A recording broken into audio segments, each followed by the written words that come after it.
ja som posledný. Takže dobrý deň, volám sa Peter Babej Kmec, pochádzam z Prešova, 22-ročný, študujem na Vysokej škole prekladateľstvo a tlmočníctvo, ukrajinčinu a angličtinu. No a dneska by som vám mal porozprávať niečo, aké to bolo, keď som kochtal. Začalo sa to, keď som mal asi 3,5 roka až 4. Boli sme na takej nedeľnej návšteve u starých známych. Oni tam mali takého veľkého psa Koliu, volala sa Aja. A ja som ako si vždy, keď som sa s ňou hral, som jej stúpil na labku, na chvost. Viete, a taký prcek, ten veľký pes, tak vyskočil. A jedného dňa som jej tiež stúpil na chvost. A viac som sa zľakol, utekal som smerom k otcovi, ktorý akurát fajčil a dotkol som sa mu cigarety. Popálil som si ľavú dlaň, tuším, a odvtedy proste prišiel šok. 2 mesiace som nič nerozprával, len vraj som len ukazoval tamto, toto, chcem a nič viac proste. No ako tie začiatky s koktalosťou neboli zlé, viete, predsa 5 rokov, 6, to som išiel do škôlky, tam deti rozprávajú rôzne, že ani to nevnímali. Skôr potom tá základná škola, tam deti už vedeli byť dosť,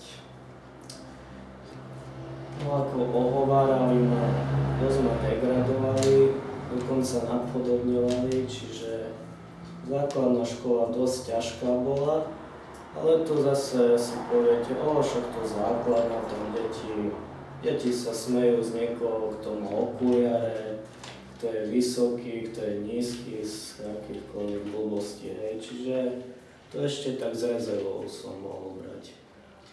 No ale čím som bol starší, som išiel na strednú, viacej som začal rozmýšľať o budúcnosti a viacej sa začali vynárať otázky, preboha, jak ja si nájdem prácu s touto rečou, jak budem fungovať.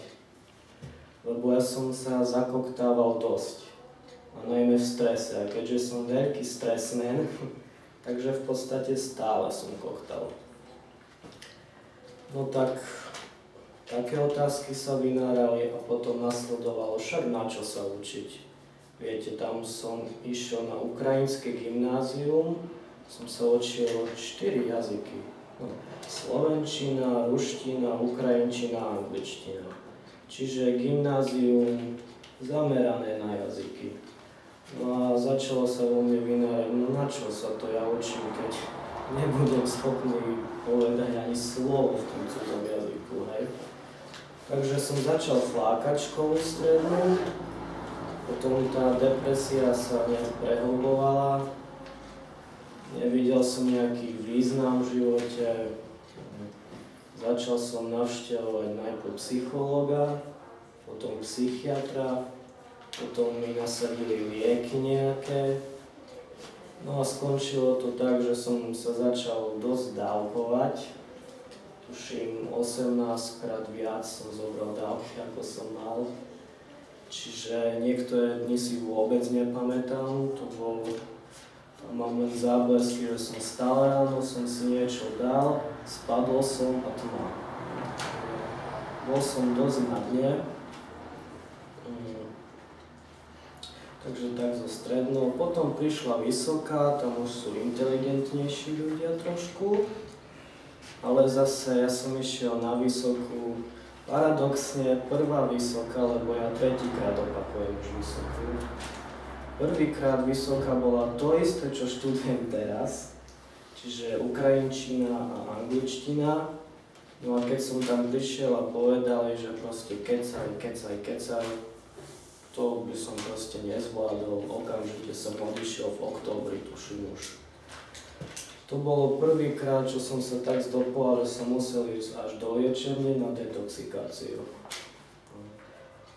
tak doma mi začali radiť, že dobre, ty si utiahnutý, si taký tichý človek a pritom ja vôbec nie som tichý človek. A nedokázal som im vysvetliť, že ja to v sebe mám, ja ten potenciál cítim, ten temperament tam je, len proste prostredníctvom tej reči ja to nemôžem dať von. Ale tak som ich poslúchol, išiel som do Košíc na programovanie a angličtinu. Tam išlo všetko super, viete, stále za počítačom nemusíte hovoriť.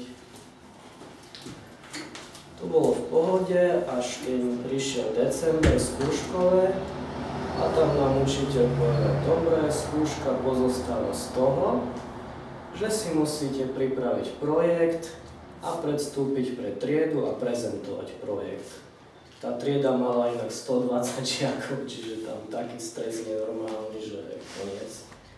Čiže hneď som odišiel aj z tej vysokej školy. No. Potom bola tam ďalšia liečebňa, to tiež už som bol proste na dne, plné zúfalstvo, takže... No a potom som našiel novú mluvu, tu pána vedúceho. A vážne, môžem povedať, že tam sa mi rapidne zmenil život, proste radikálne o 360 stupňov. Nie 180, 360 dokonca, keď je 720. Ja si myslím, že ešte radikálnejší krok už asi nespravím nikdy v živote, lebo toto je proste taký medzník, nikto proste mi nedával šancu. Ja som skúšal logopédov, psychológov, psychiatrov, hypnózy, neurológov, nič nepomohlo proste. A toto je dobrá terapia. Takže si myslím, že v dnešnej dobe sa dosť podceňuje tá koktavosť. No aspoň podceňujú to tí, ktorí nekoktajú, majú treba známeho, tak ako mne hovorili, a však to nevidno až tak. Veď to ty nekoktáš až tak to, ale ono, viete, koktajúci to bere úplne inak. On má skúsenosti, zažil výsmech, zažil hanbu, proste je to ťažké sa. Ja si myslím, že človek, ktorý nekoktál, sa veľmi ťažko, keď vôbec, vcíti do toho človeka, čo koktá. Tak ako ja napríklad sa nemôžem vcítiť do niekoho, kto je na vozíčku a nemôže chodiť, lebo môžem povedať, že áno, chápem ťa, ale ja si to neviem predstaviť, že by som nemohol chodiť. To proste nepredstaviteľné. Tak si isto myslím, že ľudia by si nevedeli predstaviť, aké to bolo pre mňa, aké to bolo pre Zoltána, pre Mirku a ďalších, ktorí absolvovali kurz. Každé ráno, to už len ráno si pamätám, tu len ste sa zobudili a hneď sumár v hlave, čo musím povedať cez deň, tu mám odpovedať, z toho mne robili problém slova na TP, mal som odpovedať z trhového hospodárstva. Takže to som nespal ani to som rozmýšľal trhové, bože, čo tam sa dá, nejaký slalom, nejaký obchod a bol proste. A ešte taká situácia, že ja mám veľmi rád žuvačky a každé ráno som chodil, teda chcel som chodiť do stánku a vždy som si chcel kúpiť zelené winterfreshky. A toto to nešlo vonku, proste vždy som sa zakoktal. Ale kebyže poviem modré, tak to poviem. Ale modré sú také hnusné, som proste chcel. Ale vážne, zelené sú citrónové. A ja som chcel citrónové, bože, a nikdy som to nemohol vysloviť, hej. Takže mnohokrát už som išiel do stánku a 300 krát furt zelené winterfreshky, zelené, prišiel som k stánku a modré. Ja som si dal, ste prehra. Niekedy som sa vyhol tomu stánku. Čiže dneska si kúpujem zelené winterfreshky a za to vďačím vám. Takže... Za to vďačíš své píly a áno, vytrvalosti. Tréningu, vytrvalosti, vôle. Takže kebyže máte nejaké otázky na mňa, kľudne. Mne sa chce zatleskať. teda ten posledný rok probíhá? Studujete teďkom, nebo jak žijete? Študujem, Áno? ja študujem od septembra, práve to prekladateľstvo, tlmočníctvo, teraz sú tam prezentácie dosť konverzačky, ale to už je frajerina pre mňa. A musí pořád trénovat, jako pořád, anebo to už je teď jako v pořádku a už nemusíte kolem toho nic dělat? Viete čo, tak ja sa občas vraciam na tú úroveň základnú, lebo to je tá liečivá úroveň.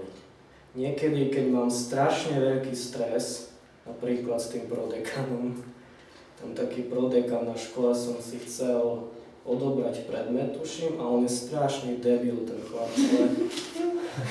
ale ako debil. A išiel som tam, milý som bol všetko a on začal na mňa revať tam, že čo to teraz riešite a viete, hneď prišli tlaky a aj som sa zakoktal, no predsa len stres, už necítite kľud. Takže vtedy som išiel na základnú úroveň, 100 kontaktov som si zrobil takto. Kontakty sú ináč, oslovujete ľudí na ulici, to voláme kontakt. Chodci. To už si sám jako doma, jo? Nebo zase přes vedení kurzu, nebo sám doma? No, ako tu sme na kurze a potom ideme domov a sami cvičíme. Takže tam som 100 kontaktov urobil na základnej a vážne to základná, to je liečebná. Tam na tej základnej zabudnete, že ste niekedy kochtali na tie pocity, na ten sumár v hlave, na tie zelené winterflashky, všetko. Určitě je velice těžké jako překonat tu bariéru oslovit toho cizího člověka. I když nekoktám, tak mám problém oslovit cizího člověka. Ako na začiatku je to veľmi ťažké. Teraz a ja po pol roku som išiel na základnú a dosť som vymýšľal, že prečo, mne sa nechce, je to ťažké. Ale tie prvé kontakty sú ťažké, ale viete, keď máte robiť 100 kontaktov, tak celý deň nemôžete rozmýšľať, ako tomu nepôjdem, tam nepôjdem. Proste keď máte úlohu, zrob 100, hotovo, nevymýšľaj, máš 24, ani nie 24, koľko, 16 hodín. To za tak krátkou dobu, no, tam proste nemáte čas vymýšľať, to zároveň jeden ide a pýtate sa na to isté, takže... A to postupom času už si zvyknete aj na ignorácie, lebo ľudia vás ignorujú. Mňa tu vyhodili z počítačových potrieb, čo je pri Express Tesku na námestí, to je Kultúrny Express, tam ma vyhodil surovo, už ma aj vysmiali, ignorovali ma, no na tých začiatkoch som nemal ani jeden kontakt, ktorý by bol milý alebo sa ozval, čiže... Ale aj negatívna skúsenosť je skúsenosť. Som si zvykol, že áno, dobre, budeš ma ignorovať, bude to jedno, ja tu cvičím pre seba, už ťa možno v živote neuvidím, chlape. Tak som zelené winterflashky. Takže tak. Takže ďakujeme Petrovi. Ďakujem za